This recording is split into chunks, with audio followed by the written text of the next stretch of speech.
Good afternoon, everyone, and welcome to Roose's Book Club. My name is Ryan Robinson Parent-Chief. I'm the founder and director of Future Leaders Bermuda, the organization behind Roose's Book Club.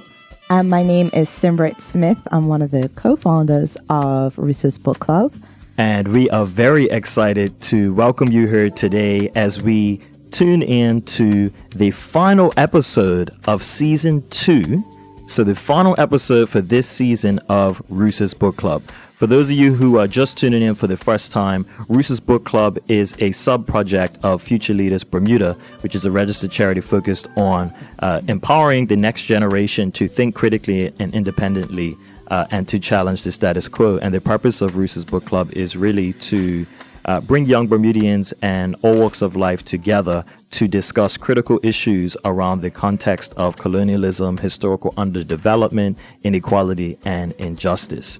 And so we're very excited on today's episode as we wrap up some of the lessons that we've been going through over the last couple of months and even into last year when we did our first season for Roose's Book Club. Sam, what's in store for us today? So today we are going to, like you said, right, wrap up not just this season, but kind of this entire journey that we've taken our listeners on, ourselves on over the last 2 seasons. And today our title is A Case for Change. So pretty much, audience, what you're going to hear is, first of all, we're going to finish off what we talked about in the last episode, and then kind of present sort of our arguments based on everything that we've covered in the last 2 seasons of Roose's Book Club. And then we're going to give you guys a bit of a taste of what's to come, because yes, today is the last episode, but it's not going to be the end of or the last of Roose's Book Club for this year. Absolutely not. As we mentioned to you in previous episodes, this is an educational journey and we're happy to have you a part of it with us. So just to recap from our last episode, what we were looking at was the books Black Power, The Politics of Liberation by Kwame Ture and Charles V. Hamilton, as well as Black Power in Bermuda, The Struggle for Decolonization by Keto Swan, Bermuda's very own. And essentially, if we look at this season, it's all been around what we call perception and reality, really unpacking and looking at the differences between what we believe and some of our self-limiting doubts and the actual reality when we look around in Bermuda today. And so in the last episode, we were really unpacking the 3 steps of political modernization as outlined by Kwame Ture and Charles V. Hamilton, which consisted of firstly having a starting point of community trust, which is really needed in our leadership and in our community in order for our organizations to be real vehicles and tools of power. When we come to the actual steps, we were talking about the need to destroy and rebuild. And what we mean by that is firstly, questioning those old beliefs and self-limiting doubts, questioning the current system, questioning our leadership to see if the things that we have in place as a people are really working for us and in our interest today. The second step was building new ideals and new standards and coming up with, that's the political modernization process of once we've questioned whether the old needs to remain, really going and embarking on that journey to come up with the new. And so the third step is really self-determination and action, looking at political and economic self-determination, where in last episode, we unpacked some of Dr. Keto Swan's book, where we really talked about the fact that a lot of these steps we're talking about in terms of rebuilding our community, they've been done before and can be done again. So it's really a timely subject, because when we look in the paper today, and when we look at some of the discussion points, there's a lot of talk now around self-determination, because what we're finding is a lot of the challenges that we're facing as a community that we thought we could solve through quick Band-Aid fixes, we're actually realizing there's a bigger conversation here that we need to unpack in terms of who we are as a people and the direction that we're heading in. And I think what's really interesting, Ryan, is as we get into the discussion, the beginning of our discussion today, where we're really delving into step 3, which is the broadening of political participation. This is, like you said, it's really timely because in order for us to be able to get to that next step, we have to include the people. And we have to go back to, like we've been saying over and over, like it starts and ends with community building, right? I want to read the quote that, like, directly from the book from Black Power in Bermuda, not Black Power in Bermuda, Black Power, the Politics of Liberation. And it says, essential to the modernization of structures is the broadening base of political participation. It has to do with the quality of Black participation more than the quantity. And we are, like, it's more and more people must become politically sensitive and active. People must no longer be tied by small incentives or handouts or corruption or corruptible white machinery. Black people will choose their own leaders and hold these leaders responsible to them.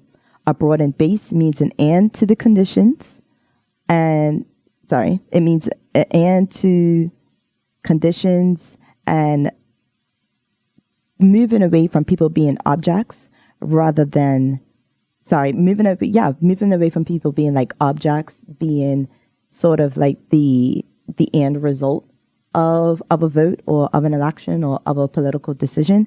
And they have to be the subjects of it. They have to be the center.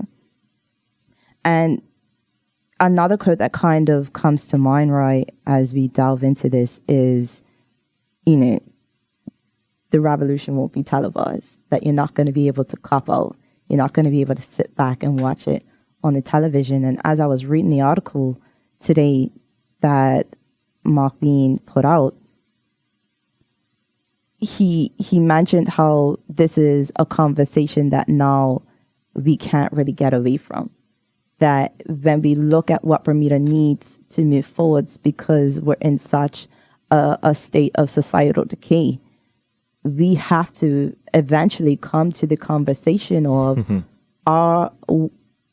how is our development going to be able to move forwards without having a conversation around self-determination, around being independent, around being able to provide for ourselves on an economic level, on a political level, on a cultural level. And so, yeah, I'm excited. It's such a full circle moment and a little bit redeeming, if I'm being quite honest, because for the last 20 years, 50 years, but particularly, I'm younger than 30 years old, and my entire short life, this has been a subject which has been looming, right? The I word of independence and the S word, self-determination and sovereignty. It's something where you were considered a conspiracy theorist or some sort of fringe person if you talked about the importance of defining and controlling our own systems of power, our own structures, and setting our own path forward, right? And so now we come into the year 2025, and we're finding that subjects around immigration, pension reform, international business, even, it's Pride Month, right? So even when we talk about same-sex marriage, whatever our cultural values and education, all of these things, education reform, right? We can't talk about and can't solve these issues in isolation, because when we really try and delve deep into the actual subject, rather than just a patchwork or Band-Aid fix, we realize that in order to properly address those topics, we have to ask ourselves who we are as a people. We have to ask ourselves what makes up our community. We have to think long-term in terms of where are we going as a people? What do we want Bermuda to look like? What do we want Bermudians to look like? Who do we want to be here and live here? And all of the answers to those questions, have to do with self-determination, independence, and sovereignty, because self-determination is all about the ability of a people or a community to chart their own destiny and define their own terms for how they engage within a society. And so it's just very interesting now how, after many years of trying to bring these topics to the surface and people being ostracized and punished for bringing up these questions, now we actually have reached a crossroads, or maybe even a ceiling, where we cannot go any further because we now need to go back and ask some of these fundamental questions about who we are as a people. And so it's very interesting to read in the articles today in the paper where the leader of the Free Democratic Movement, Mark Bean, is talking about how we need to reignite this conversation because it very much ties in to the subjects we're talking about here at Roose's Book Club, as well as what we try to teach within future leaders in terms of asking the big questions. And it's so interesting that as we talk about, this topic, and Ryan, you mentioned how we have to kind of go back to the past.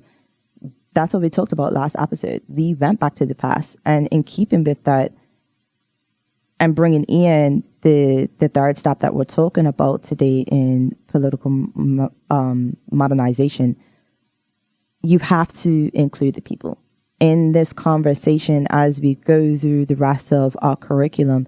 It really is about being able to broaden the base of political participation, because this is how you restore that community trust that we've been talking about, that it doesn't work without the community. And it also is a part of being able to rebuild collective effort. And we have those examples. So we talked last episode about the worker strikes and the unions and the formation of the Black cadre and the Black Power conference that Dr. Kamara Kafego put on. And so these are all examples of that broadening of participation, because it's not about having leaders in place who are making decisions on behalf of everyone. It's not about a select group. Even if they are elected, it's not about a select group of people that are making decisions for the rest of the island. This is about broadening and encouraging everyone to be a part of that decision-making process. And when we look back at some of the more recent episodes, we've been focusing heavily, the first phase of this season was more about the internal, what are our self-limiting beliefs and how are we self-sabotaging because of our own insecurities around our ability as a people and imposing that onto others. And in the more recent episodes, when we transitioned into Keto Swan's book, we were looking at examples of how we've seen success in the past as it relates to our organizations and institutions. And the reason that we have become stagnant as a people and as a community is because a lot of the organizations that we've had, that we built, that our forefathers built, that leadership no longer command respect.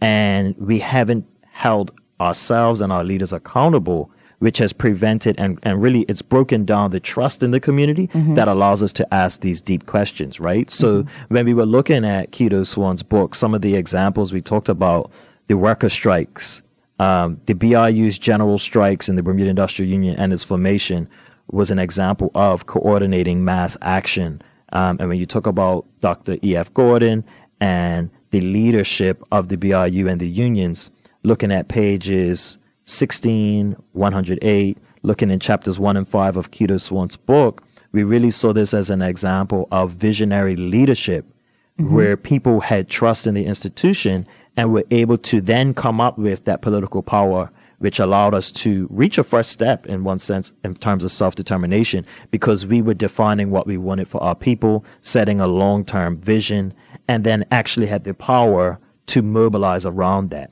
We talk about the formation of the Progressive Labor Party, Bermuda's first political party, which was aimed at giving Black Bermudians an equal say in the democratic process, with an agenda around jobs, housing, and electoral fairness. That leadership also commanded the respect of the people and was seen as one with the community. And so part of the reason I think for that, Rye, as we tie in the point of broadening your political participation, is because a lot of those members of the founding PLP party came from the progressive group that helped lead the Bermuda theater boycott. And so you're talking about citizens who understood that it was part of their duty to do something, that they felt empowered because that there was a community, there was a strong community base already there. and you had a good relationship between the black educated as well as the everyday Bermudian, where you had that trust in leadership, because Keto Swan also speaks to how a lot of these persons, to your point, Sam, a lot of these people overlapped across the organizations, right? So your leaders and your visionaries within the BRU were also heavily related to the formation of the Black Beret cadre. They were also connected in the Progressive Labor Party, right? When you think of somebody like Paulu, who was foundational in the movement to give Black Bermudians the right to vote. He was also a member of Parliament. He was also involved with the Progressive Labor Party. He would have been mingling, with the Black Power Conference and all those persons. So and he was on the cricket board. So I didn't know that one. Yeah, he was also on the cricket board. And so when you talk about overlap of leadership, we often talk about from a political lens. But these are people who were also involved in their community clubs. They were involved in their sports clubs. They were involved in schools. A lot of them were actual teachers. They were educators. They worked in administration. And so even when we talk about leadership in today's society, you don't see that overlap. You see people who are very disconnected on a day-to-day basis. They don't live in your neighborhoods. They don't work with your kids. They don't coach your children. They don't, you know what I mean? Like they're not really, the everyday and what their everyday looks like and who they interact with is so different from the everyday of the average Bermudian and what their lives look like and who they interact with. And we've seen the result in terms of that lack of, I guess, visionary leadership that garners the trust of the people to set a vision forward. And so it's that relationship between the leadership and the people that what we saw in Keto Swan's book was allowed to take place, because when you had this Black Power Conference that we're referring to, you saw different groups converging, coming up with action items and visions for society and for our people based on the needs of that time. And so when we talk about, today's article, where we're asking ourselves, who are Bermudians and what do we want to define ourselves in terms of citizenship and status and healthcare and all these things, it's a similar vein that we would have seen back then at that Black Power Conference, because you had teachers, like you said, educators, heads of community clubs. The closing ceremony of that Black Power Conference took place at Devonshire Rec, and it involved the teachers union and all sorts of different groups where people came together to set a vision, and that was self-determination in action. And so maybe that was like a first wave of it, right? We didn't, talk about independence at that time in the 60s and 70s in terms of the Black Power Conference being the urgent need, although it was a wider goal, but they were able to get some foundational things, right? Like the right to vote, ideas around education. They were able to, out of that conference, create the Black Beret cadre, which led to, Bermuda riots and discourse around colonialism, oppression, racism, which allowed us to even be sitting here today and have these conversations and have the progress that was made to at least give us equality in law. That next phase is these big questions that we're asking now, right? Like, who actually are we and where do we want to go from here? So all that to say, this was a good closer of that chapter in terms of for this season and covering Black Power in Bermuda and the way that we've seen political modernization actually manifest itself in our very recent local past. And the purpose of that is really to demonstrate that when we talk about some of these big ideas and these movements and building that trust and having that community leadership and accountability, these are not things that we're making up for the first time. These are things that we as Bermudians have seen in our community before, and not that long ago. It's been done before, and it can be done again. And to kind of even wrap this up, right, as you were talking about even how we started this season, where we're delving into Black Skin, White Mask by Frantz Fanon, and it's kind of internalized and looking at some of the things that we need to examine on an individual level, and then how that translates to community and bigger ideas and being able to actionize items. I came across a post that I made, and this was right after we actually finished, I think, the entire curriculum, right? And I wrote this, and I think it's so reflective, but it also reminded me as to why we do this journey in the way that we do. And I wrote that I think the principle I've practiced the most this year, and probably the one that has the most space for growth, is as formidable as self-determination sounds, it really does take a ton of reflection and learning, re-education, and most importantly, network, because the self really includes being surrounded by your own community, your own history, your own culture. Figuring out who you are is unlocked by figuring out where you come from. Put that on a t-shirt or on a poster or something. I'm snapping to that, because when we break down, it's a word that escapes us when we talk about self-determination. I think, we get the determination part. It suggests, doing something, being determined. But the self-determination is really emphasizing it's for us, by us, which you can't get to if you haven't taken the time to understand yourself. And when you look at that in the community context, it means really having honest conversations around where we come from, how we got here, who we are, and where we want to go. And so self-determination is not a word that we should be afraid of, although it can be daunting because it sounds like this very big process. But the reality is, as we've seen, it's been done before and it can be done again. And we just want to end that sort of segment with a quote. I just want to raise up, in Keto Swan's book, he used the example of the cadre. The cadre, the Black Beret cadre's model, challenged traditional party politics by emphasizing mass education, economic cooperatives, and political consciousness as prerequisites for real liberation. That's on page 95 of Black Power in Bermuda. And it's just one example, of the ways in which groups were able to come together to challenge the status quo and also chart forth new ideas and new visions. And Simrit, you mentioned and reminded us in previous episodes, we're not just talking about our political parties here. We're talking about churches. We're talking about unions. We're talking about our co-ops. We're talking about sports clubs. It's any organization or any collective where we as a people have the ability to make change. And that's very important because this is what was happening on a large scale back then. And it's what we need to get back to if we're going to modernize in accordance with the theory that was set out by Kwame Ture and Charles Hamilton in their book. And so really, it's a question of what we lost and why it matters. And so as we're closing out this particular segment of Roose's Book Club, we want everybody to really reflect on the things that we did have in those recent times in terms of that community power and why it's so important to get it back. And when we got back from the break, we're going to give you guys our own reflections of the last 2 seasons, pretty much pulling out all the points that we want to emphasize for our listeners.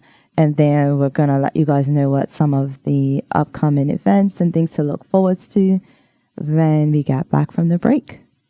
Roose's Book Club is presented to you by Future Leaders Bermuda, registered charity number 1009. The views expressed on this program do not necessarily reflect the views of our organization or any of us in our professional capacities. However, the content of all discussions is rooted in carefully curated learning material, and in that sense, not everything expressed is merely an opinion, but a reflection of our research and the aims and objectives of our organization as a whole. In all our activities at Future Leaders, we encourage independent thought with a community-centered and social justice-minded approach that enables listeners to gain a better understanding of themselves, disrupt the status quo, and take charge over their futures. We ask you to listen with this in mind. So we're back after our break, and you are tuned in to Roose's Book Club. And I'm here in the studio with Ryan and myself, Simrit Smith. And we are delving into reflections of the last 2 seasons. This season, we've delved into the theme of perception and reality. We've talked about how in the first book, how our internal conflicts within ourselves, our self-hatred can cause us to sabotage both the relationships that we have within ourselves, the relationships we have with each other. And in season 1, we generated a lot of our discussions around the sort of setting the foundation of understanding how it is that we got here, the origins of civilization. We delved into a lot of like pre-colonialism and the destruction that kind of pursued in the aftermath of colonialism. And the point of all of this discussion is to learn and to think more about how nation building and empowerment is pretty much how we're going to be able to move forward as a nation. So for those of you who have been tuning into Roose's Book Club from the very beginning, you will remember that this is an educational journey. Essentially, what we've done is over the course of 2 years, we've unpacked a series of books that relate to colonialism, Black empowerment, and Bermuda. And we spent a further 2 years summarizing those books into learning points, which is what we've done over the past 2 years. And so what we're doing today is really reflecting on that journey, because the culmination of it is ultimately a case for change. And that's why we've titled this episode for today, The Case for Change, because if we've been tracing out the different points that have been made, it really demonstrates that what we're doing as a society and as a people today is not sustainable. It's not going to be able to carry us forward into the next generation for prosperity. And so that's the entire point of Roose's Book Club and these conversations around nation building and empowerment, because we really need to understand where we come from so that we can understand where we're going.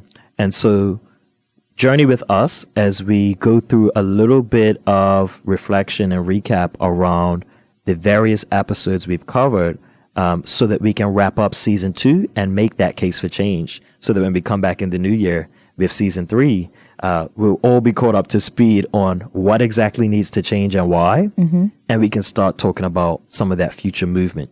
So if you were with us for season 1, we covered over the course of 2024, we did 6 episodes, and that's over 6 hours of content focused on foundations. The key question we asked was, how did we get here as a people? And the purpose of that whole season, or that phase of Roose's Book Club, was to really generate discussion around the origins of civilization and the motivations behind some of those historic conflicts, but from our own perspective, from a Pan-African perspective. And the aim of that was to inspire us to learn, unlearn, and think critically about the importance of nation building and empowerment throughout the course of this educational journey. And so we hope that the audience has understood from the first season that the first step towards nation building and empowerment is about taking time to understand the foundations. When we look at where we are as a nation today, we see a lot of societal decay. We see economic downturn and cultural loss and disconnection from ourselves and from our people. It's very easy for us to want to jump into solutions, and we want results and fixes and answers.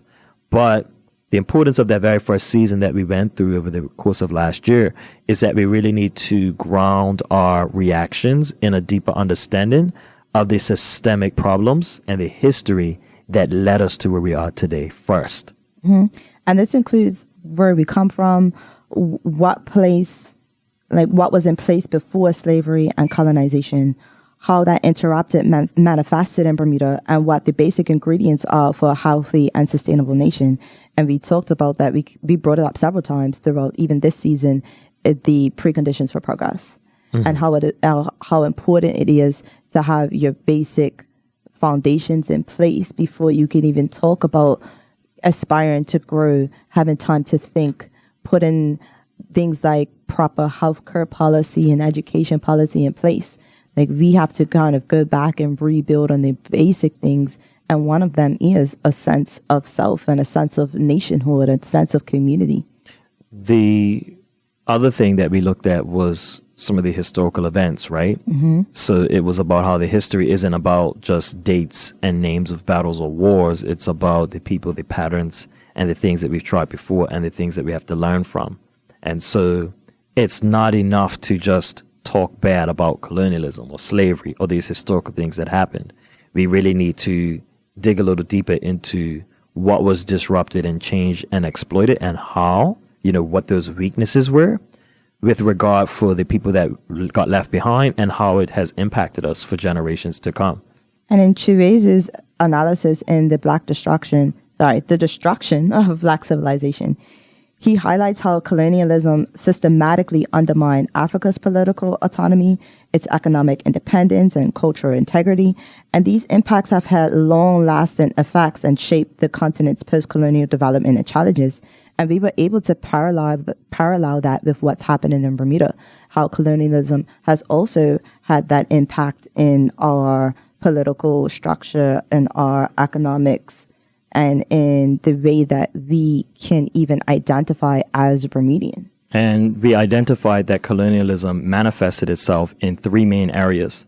That's economically, politically, and socioculturally, which includes the psychological impact as well. And so the point of that was really to kind of look at how we got here as a people and have that starting point in terms of what was interrupted and in what ways it's been interrupted. I believe we have a caller on the line. And so we'd like to say good afternoon and welcome you to Roose's Book Club. Do you have any reflections for us or any thoughts in terms of the content we've had so far? Good afternoon. I am so thankful that you are taking up this cause, because many of us are lost and don't know where we came from. When I found out about my Black history, I was blown away. I couldn't believe that we have been lied to mostly all our lives. And I'm very, very thankful that you're doing this here. We're thankful. You got my support 100%. And I'm Bermuda Speaks. I speak up for the people. Thank you so very much. Thank you for your thanks. We appreciate that encouragement. I'm behind you 100%. Thank you. Thank you very much. And we appreciate very much your care and your consideration. And we totally agree with you in terms of the lies we've been told, unfortunately. A lot of people, no matter what age we are, when we are tuning in and reading some of these books and the learning points, we realize just how much from the very beginning, the things that we've been told and the things we've been led to believe are just wrong. They're not told from our perspective. They've been designed to interrupt our psyche and our psychology. And we've seen that on a large scale when we look at our community. And that's exactly, Cole, what we're speaking to. Thank you very much. So it has been targeted, and that's exactly why we at Roose's Book Club, we're trying to unpack some of the impacts and also replace it, right? So as we unlearn, we need to learn what the actual truth is and move forward. So thank you very much for your call. Thank you. Thank you. God bless you. Thank you. You as well. Thank you. So what we were talking about, and that caller was right on point, is colonialism manifested itself in three main areas: the economic, the political, and the sociocultural, and that includes psychologically. And so the quote that we had, that caller was right on time, page 43 of the book, The West and the Rest of Us by Chinwezu says, learning our history is useless unless we learn what our strengths and weaknesses were. And learning that history, it really does have a direct impact on Black identity and solidarity, because it makes us ask questions like what makes for a strong Black society. And really and truly, a strong Black society it leads way for a strong society in general. Because if you have a group of people that is in a oppressed or marginalized space, we know now, and that's what we're experiencing now with the inability to tap out, the inability to turn the TV off and not be affected, right? When we talk about the community violence that's happening, it's now not just for Bermudians who come from a low socioeconomic background. We know now that it's starting to spread, and those issues are starting to be felt even at a corporate level, right? So understanding what makes for a strong society and what are some of the basic things that we need, which is where the preconditions for progress came in. But more importantly, how do we begin to rebuild and to reconnect to the things that we have lost? And that's where we get into, in season 1, Foundations, we looked at the preconditions for progress. That's when we were reading the book, The Destruction of Black Civilization, when we were looking at Chancellor Williams's book. And essentially what Chancellor Williams did was outline some of the conditions for progress that we need, or that any society needs, before you even begin to talk about building and being visionary. And so we'll quickly just recap what those were. One was, it says that people must become famine free and able to settle down and end their roaming from place to place in search of food and water. And that's really just speaking to the people need basic needs and stability. That's housing, that's shelter, that's food, that's water, the basic needs for survival that were required back then, when we're talking about in the African continent, are just as relevant here today, right? Because our people can't begin to talk about universal healthcare or self-determination or these big concepts if we can't find a place to live, if we can't afford groceries in the grocery store, if we're in a constant state of survival mode. And that ties in with the second point in terms of the preconditions for progress, which was about finding suitable territory. And the leaders then have to proceed, once we're settled, to negotiate with the other fragmented groups within that society to embark on the process of nation building. And so point 2 is really about getting people with different interests together on the same page, seeing themselves as one. The third point, which is a crucial precondition for progress, is a developed sense of national community among the various groups that make up the country. And so that is so important that the author says it cannot be left to chance or wishful thinking. It requires programming in a way where there's a sense of loyalty and a sense of being an important part of a great united brother and sisterhood, which is what the nation is itself, so that it can develop naturally and allow for points 4 and 5, which talk about a strong system of defense against external threats, and the reign or the rule of law and justice to apply equally to all classes in the society. And so just through those preconditions for progress that were outlined in that very first book, you can see how these are some of the basic ingredients that we need as a people before we can even begin to build. And it's interesting, as you read those things, right, you kind of see the cracks in Bermudian society and why we're having the issues we have.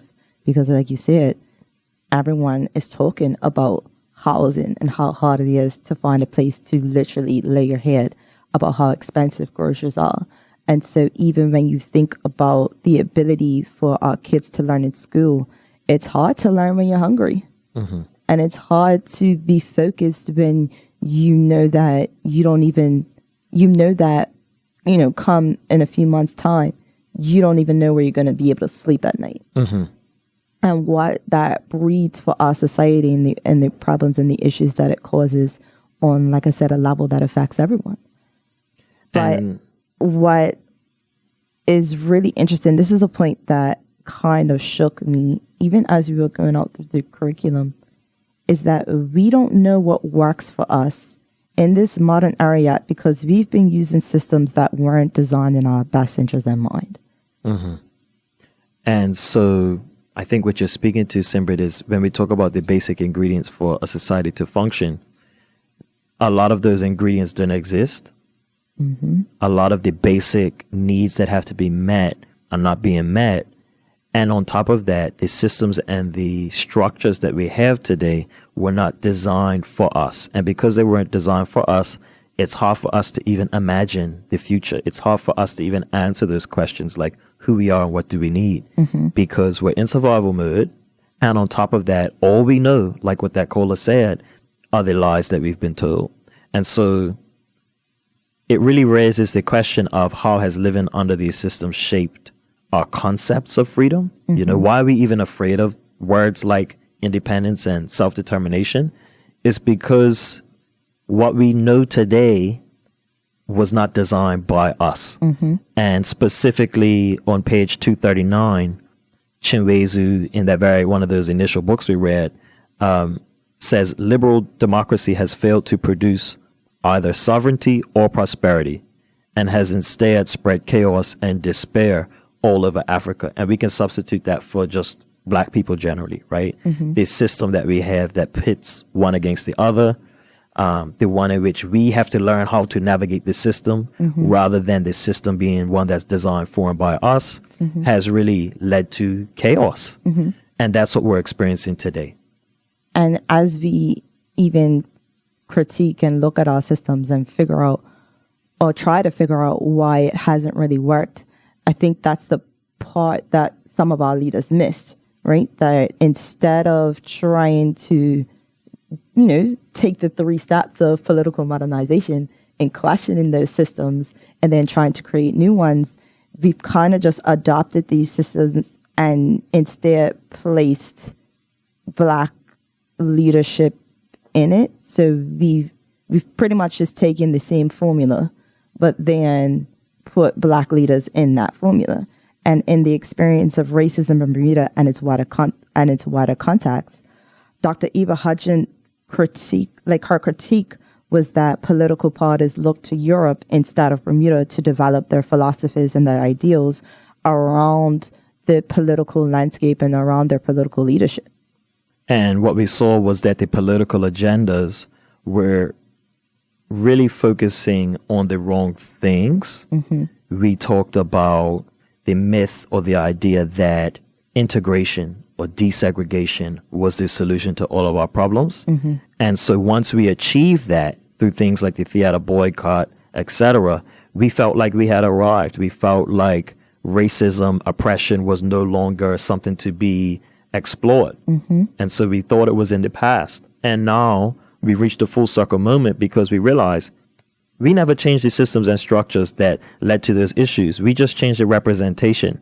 And so what Dr. Eva Hudson had argued was that essentially when the PLP won in 1998, it actually caused us to go silent on a lot of racial issues and a lot of the inequality. And so our stance on racism and oppression became a reactionary response to the global climate rather than an actual commitment to eradicating those systems of inequality. Mm-hmm. And so from every book we had covered in the curriculum thus far, we've been presented with the need to distinguish between the leadership who were instrumental in bringing about change versus the leadership who some would say are more interested in maintaining power and keeping the systems we have and benefiting from maintaining the status quo. And so season 1 was all about how did we get here? That was the very first episode's title. And we talked about unlearning, our heritage. We talked about the politics of personality, which is the point I just spoke to, of the leadership not being held accountable and becoming a battle of personalities rather than ideologies and visions and ideas. We talked about the context in which we are placed in our environment and the importance of it. And we talked about the need for greater understanding. The books that we covered were The West and the Rest of Us by Chinwezu Ibekwe, The Experience of Racism in Bermuda and in its Wider Context by Dr. Eva Hudson, our very own, and The Destruction of Black Civilization by Chancellor Williams.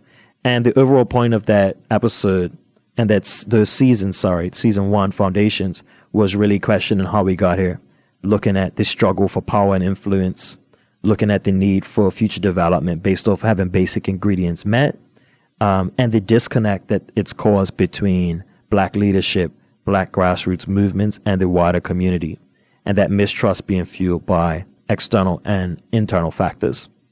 And that leads us into season 2. And the purpose of this season was to better understand our environment, how it affects us, how we have to look within and conduct deep examinations of self. Because like you said, Rai, with that disconnect came this mistrust. But we also needed to look deeper into where that mistrust comes from. And with Frantz Fanon's book, Black Skin, White Mask, that a lot of that mistrust was also internal, right? And so Fanon's study revealed that the Black psyche was so self-doubt and negative that it brought out our worst fears to life, our insecurities, the lack of confidence, and the self-hatred that we had on a subconscious level caused us to self-sabotage. And this self-sabotage wasn't just for or within us, but it also came with the need to kind of attack, but also kind of plant that mistrust and self-doubt in those in our leaders who were actually trying to bring about good change, who are actually wanting to lead in a way that was going to be able to connect us and bridge the gap within each other, bridge the gap between our communities, between each other. Because if we don't have a full understanding of our own false limitations and we haven't taken the time to know thyself, then we're naturally going to impose those same doubts and limitations on other Black people, on our own organizations, and on our potential as a nation. And it's unfortunate that we've seen that in terms of our leadership and our community and the way that we respond to our leaders positively and negatively, right? Because it's not just about challenging and calling out the bad leaders. It's also about making sure that our good and visionary leaders have the support that they need. And unfortunately, what we've seen is in our community, because of the corruption, mistrust, lack of accountability, because we've allowed persons to get comfortable, when we actually do see good leadership, we don't know how to receive it. We challenge it and question it and beat it down. And we've seen that with a lot of our young Bermudians that have come back home and can't find a place in Bermuda. The ones that, it's bad enough that they can't find a place in the corporate world, but then they also can't find a place in their own world. And so what we see is a lot of young Bermudians and that visionary talent being pushed out because of this mistrust. And the lines are open, 297-1075. We are reflecting on the last 11 episodes of Roose's book club and taking us through a joint reflection session around the importance of season 1, building the foundations and understanding how we got here, and now talking about season 2, perception and reality. And so the books we covered in season 2, Perception and Reality, were Black Skin, White Mask by Frantz Fanon. And then we moved on to Black Power, The Politics of Liberation by Charles V. Hamilton and Kwame Ture, as well as Black Power in Bermuda, The Struggle for Decolonization by Kudo Swan. And I think the most important thing out of this season, the first point being what you said, Simbrit, about how we really need to question our own psyche and our own limitations, because we cannot positively contribute to our community until we look in the mirror and take an understanding of ourselves. And the purpose of this whole season was to investigate those themes around race and self-image and the role of psychology, so that we can understand how our own perception and the psychological condition of our people can directly influence our reality, and exploring that from the lens of the Black individual in our own minds. Because in order to better understand our environment and how it affects us, we must first take a look within. And we got really personal in season 2. We talked a lot about how those perceptions really do influence a lot of personal decisions, especially when we talked about education and when we talked about jobs and things of that nature. But what we really wanted the audience to connect to and understand is that collective effort is how we get to change. And we said that collective effort based on a starting point of trust and accountability and accountable leadership allows us to hold real power to build communities and institutions that will lead to true liberation. And that really ties into Kwame Ture and Charles Hamilton's book, because their entire point was that we first need to have communities' trust as a starting point, so that we can then look at the modernization process. And when we talk about modernization and political modernization, we're really just talking about the idea of moving forward and moving forward on our own terms, and from a place of us as a people deciding what's in our best interest and bringing that to life. So that's the visionary leadership. That's the long-term planning. That's what we're talking about when we say political modernization, the process by which we make decisions for our people and for our community. And we talked about how political modernization includes a variety of things, but the 3 main steps were essentially 1, questioning old values, institutions, and our leadership within the society. And that's the destroy element. In terms of some things just need to be broken down. Some people just need to be replaced. Some institutions and organizations just need to be dismantled and started anew. And that second point of political modernization from Kwame Ture and Charles Hamilton's book is searching for new and different forms of structures, political organizations, and institutions and values, so that we can solve our political and economic problems. And the point there is essentially that some things we need to start fresh and take a new look at. And I think my favorite part about when we were unpacking that steps, Simrit, was when we kind of had that epiphany around a lot of the leaders that built our unions, our political parties, our sports clubs. Most of these people were under 30 years old. And it's a point that's so lost on us because when we look at our national heroes, we see the pictures of them in the old age, and we don't appreciate and we don't remember that it takes the next generation to build and have that hunger and that drive to really build those new things.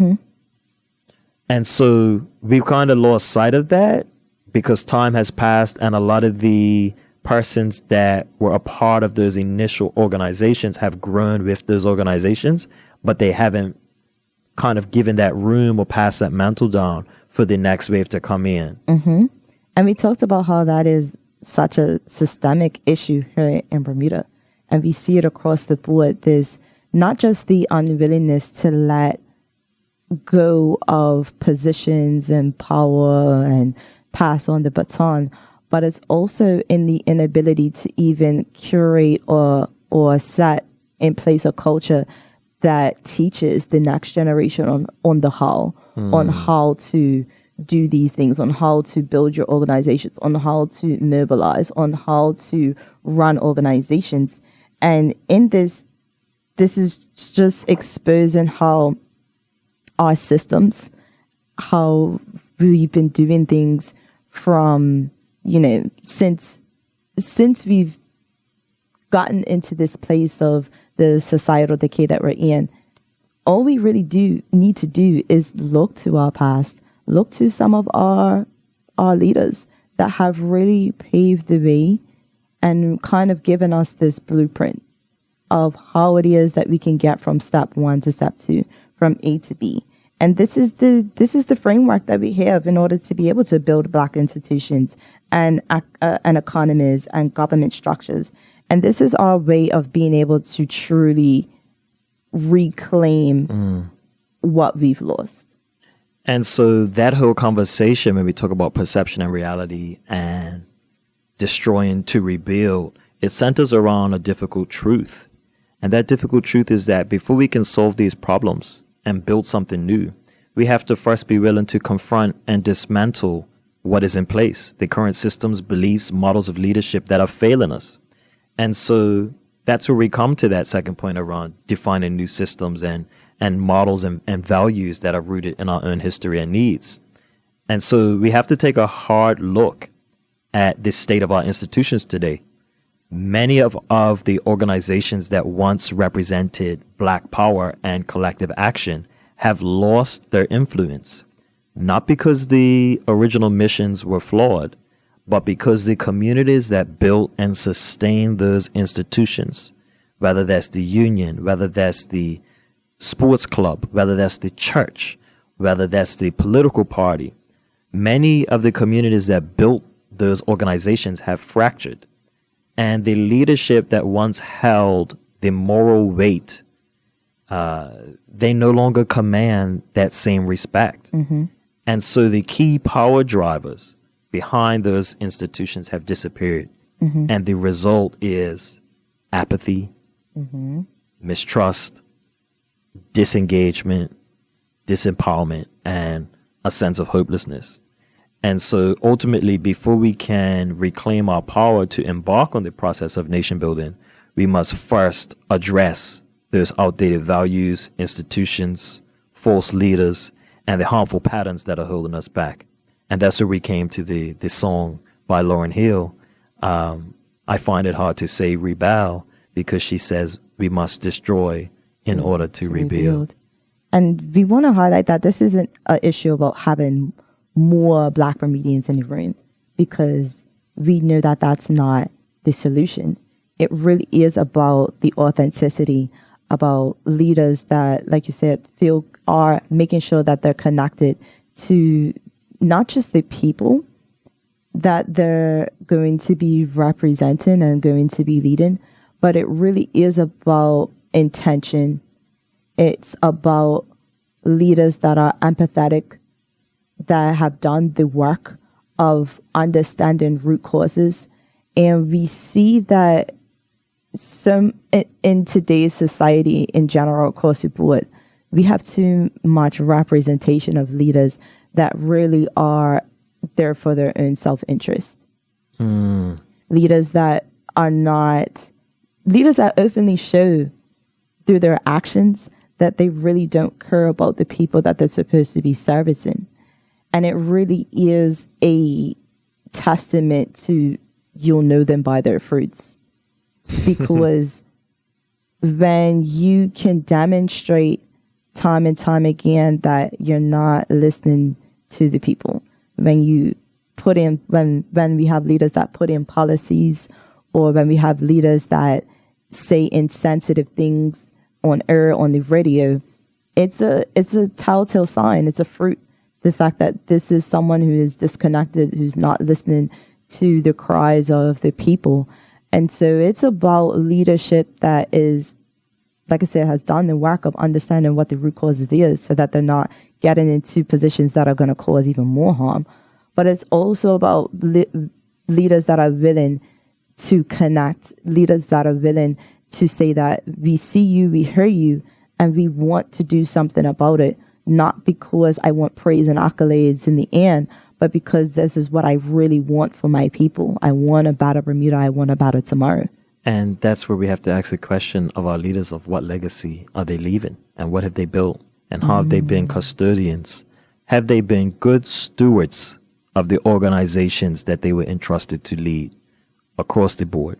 And I think we'll find that a lot of them have not. And that point that you just raised, Simrit, encapsulates the argument of Kwame Ture and Charles Hamilton when we talk about black visibility not equaling black power. Just because the leader is black, just because you see a black face on the news, just because the decision makers are black, does not necessarily mean that there is progress. Because if they don't have that mentality of visionary servant leadership, then what it's actually doing is contributing to what Frantz Fanon refers to in terms of the self-sabotage, because our people then become skeptical, mistrustful, and it causes our organizations to stagnate and break down, because we don't even believe that good leadership is possible anymore. We look up and we see self-interest being served, and we don't even get to the point of talking about the future, talking about vision, talking about how we're going to move forward. So, not going to end it on that negative note, though, because the whole point of the most recent episode, On Our Own Terms, and this one today in terms of the first segment of this episode, was Past Proves Possible. From the BIU and the Teachers Union to Paulu's Black Power Conference and Pan-Africanism, to the Black Beret Cadre, the Progressive Labor Party, the infrastructure they were able to build, what we see is that our elders and Bermuda's liberation movements have embodied every step of political modernization in the past, and it can be done again. And the beautiful thing is that they've left us with the tools. They've left us with their writings. They've left us with their legacy, like you said, right? The legacy that they've left behind is so etched into Bermuda's economy. It's so etched into Bermuda's structure, cultural structure. We just have to rediscover what those steps are, and be brave enough to continue their work. And I can't wait to get into that next season when we are able to delve more into Paulu's Me One, when we can get back into Keto Swan's Black Power in Bermuda, and some of the other books that we're going to introduce into the new season, because it's not about looking around us in despair at where society is.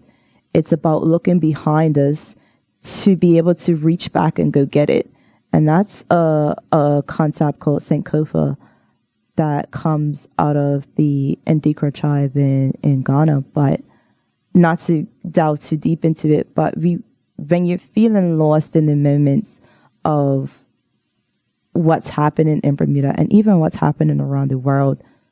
Our ancestors did it, and we can do it too. And that, Bermuda and Roose's Book Club listeners, is the case for change. And that's why the title of today's episode in season 2, Perception and Reality, is the case for change. Because when we look back at these reflections, and when we go back into last year's season, Foundations, and this year's season, Perception and Reality, we see that what we've been building here in the course of this educational journey is an argument as to why what we have now and what we're doing now is not working. Mm-hmm. And building that case to say we need to do something differently. That's the entire spirit of Roose's Book Club and Future Leaders, the organization that sponsors it. And what we're essentially trying to demonstrate here is we need to understand where we come from and what was interrupted before we talk about where we're going. We need to understand what's required to take that next step. We need to look in the mirror and unpack ourselves internally and our own limiting beliefs and doubts, which we impose on the rest of our people, which has a multiplier effect of holding us all back. And we need to also recognize and be hopeful, understanding that the power drivers and the institutions and the tools of power have been built by our people before and can be done again. This is not impossible, what we're talking about, but we have to ask those big questions. And so as we close out season 2, Perception and Reality, we hope we've outlined that case for change. We have, over the last 2 years, delivered 2 seasons, a total of 11 episodes. That's over 11 hours of content for our listening audience to go back and reflect on. And if you go to YouTube at Roose's Book Club on Instagram, Twitter, Facebook, if you go online and go to www.futureleaders.bm and click on Roose's Book Club, you'll find a link to all of our past episodes so you can catch up to speed and do some recaps in advance of our next season.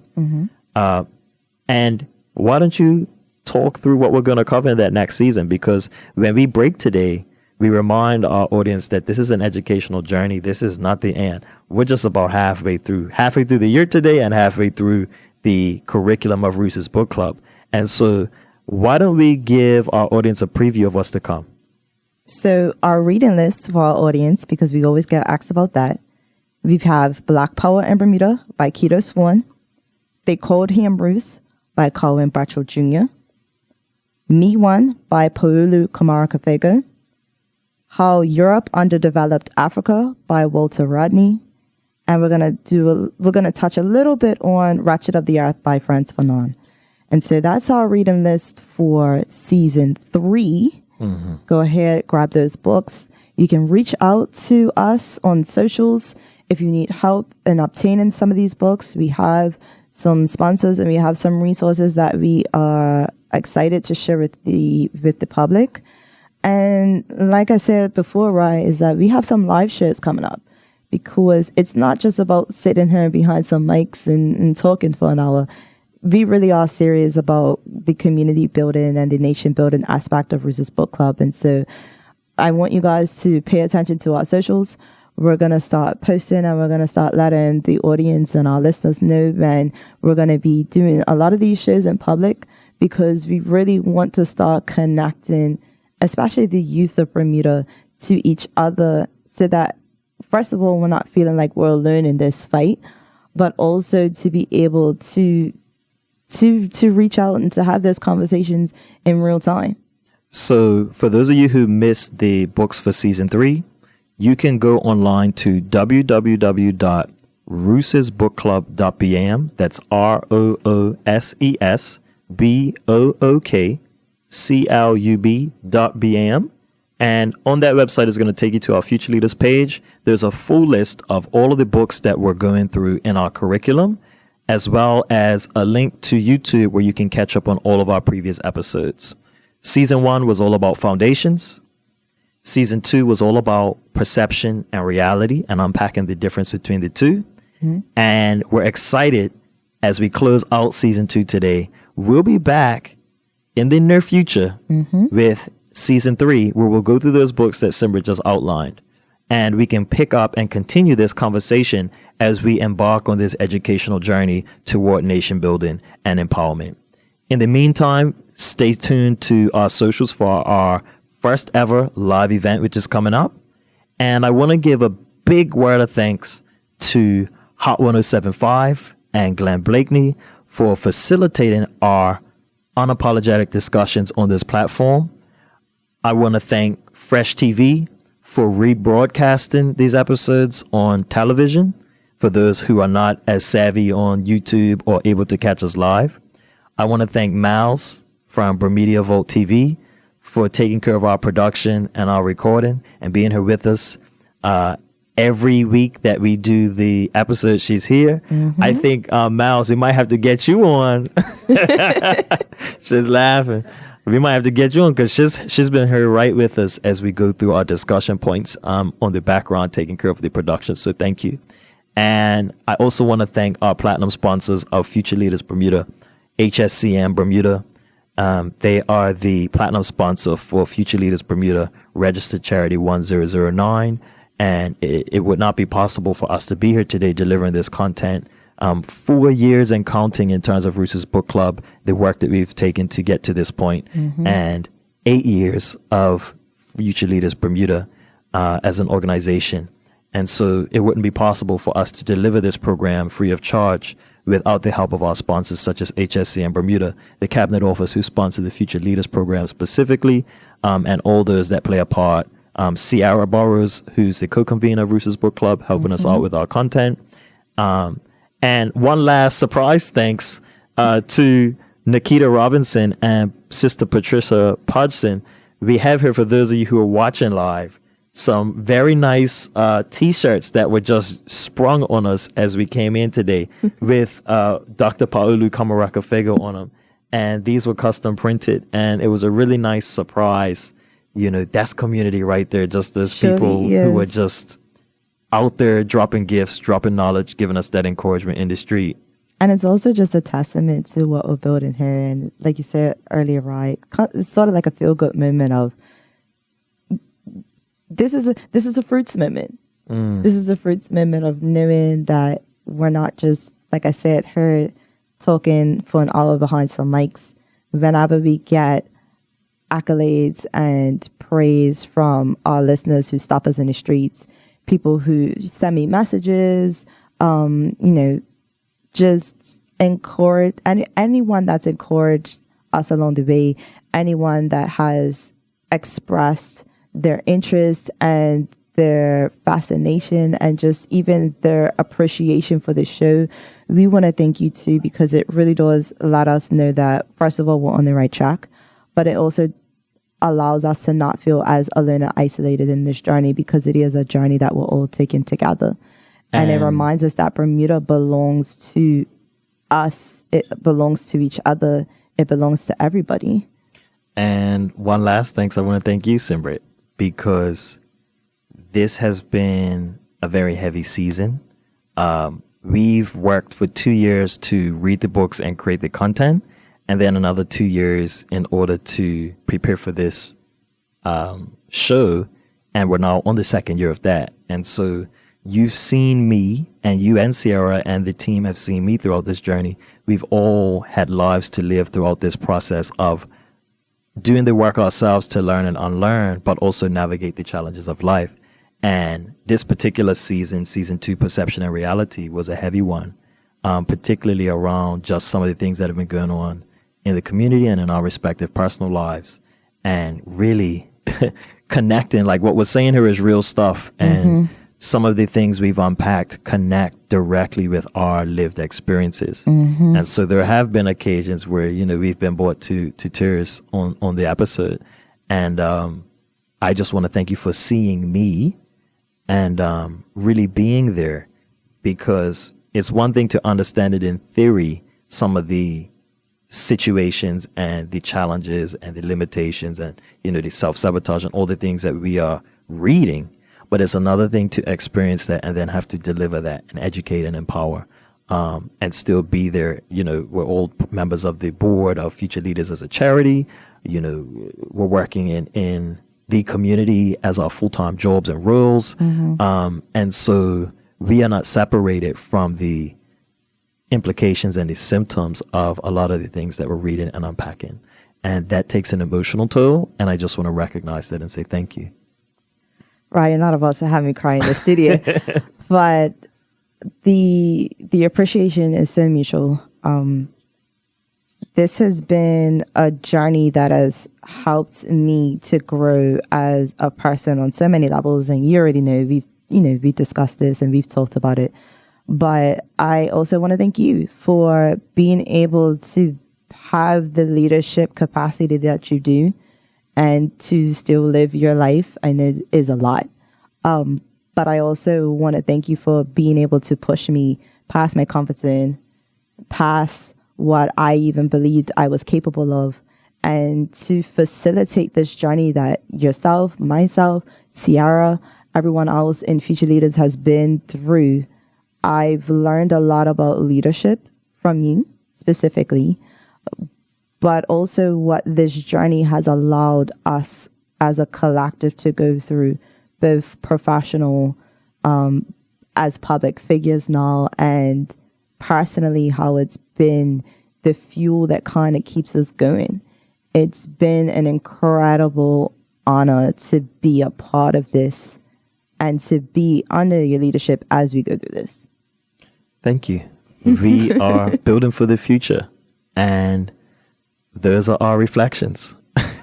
So for those of you out there listening, we welcome yours. But we want to say thank you.